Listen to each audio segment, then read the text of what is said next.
भुवनेश्वर में भारत की पहली 3D glass substrate semiconductor packaging unit की आधारशिला रखी गई। तस्वीरें देखिए। ओडिशा के मुख्यमंत्री के साथ केंद्रीय रेलवे मंत्री अश्विनी वैष्णव भी इस खास मौके पर मौजूद रहे। सबसे खास बात यह है कि इस प्लांट के प्रोडक्शन की पहले से ही एडवांस बुकिंग हो चुकी है, जबकि इस प्लांट में अभी निर्माण शुरू भी नहीं हुआ है। ये प्लांट 3D ग्लास सबस्ट्रेट जैसी एडवांस टेक्नोलॉजी पर आधारित है। ये 2.5 साल में तैयार। UEM जयपुर एक आदर्श लक्ष्य है। भावी छात्रों के लिए अच्छी नौकरी, भविष्य के लिए तैयार कौशल के साथ अच्छी शिक्षा तैयार होगा और इसके जरिए करीब 2,500 लोगों को रोजगार मिलने की उम्मीद है। पहले चरण में कंपनी ने 2,000 करोड़ रुपए का निवेश किया। ये भारत को ग्लोबल सेमीकंडक्टर सप्लाई चेन में मजबूत बनाने में मदद करेगा।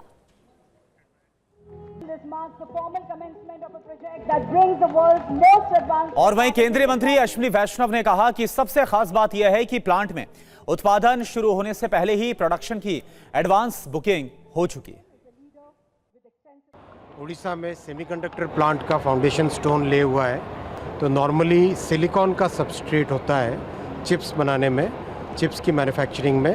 अब सिलिकॉन सबस्ट्रेट की जगह और ज़्यादा एडवांस्ड 3 डायमेंशनल ग्लास सबस्ट्रेट की एक टेक्नोलॉजी, जो कुछ ही वर्षों पहले इस टेक्नोलॉजी पे काम चालू हुआ था दुनिया भर में, वो टेक्नोलॉजी का पहला मेजर कमर्शियल प्लांट यहाँ उड़ीसा में चालू होगा। इसका आज फाउंडेशन स्टोन हुआ है और इस प्लांट से जो अच्छी बात यह है कि इस प्लांट का जितना भी प्रोडक्शन होगा उसकी कंप्लीट बुकिंग ऑलरेडी हो चुकी है।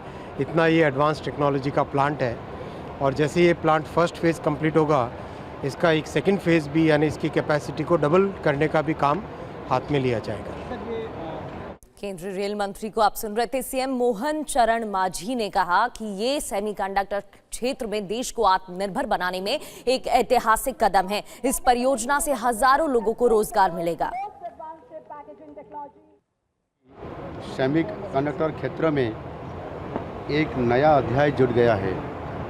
प्रतिष्ठित semiconductor company 3D glass solution के ग्लास सबस्ट्रेट पैकेजिंग यूनिट, उनका आज एक शिलान्यास हुआ।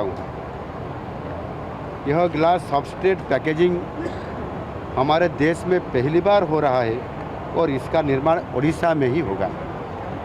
ये टेक्नोलॉजी सेमीकंडक्टर उद्योग की निश्चित रूप से भविष्य है और आज इसी के आधार पर जिसने सेमीकंडक्टर क्षेत्र में आत्मनिर्भर भारत की जो निर्माण का जो प्लानिंग था, वो आज सफल होने जा रहा है।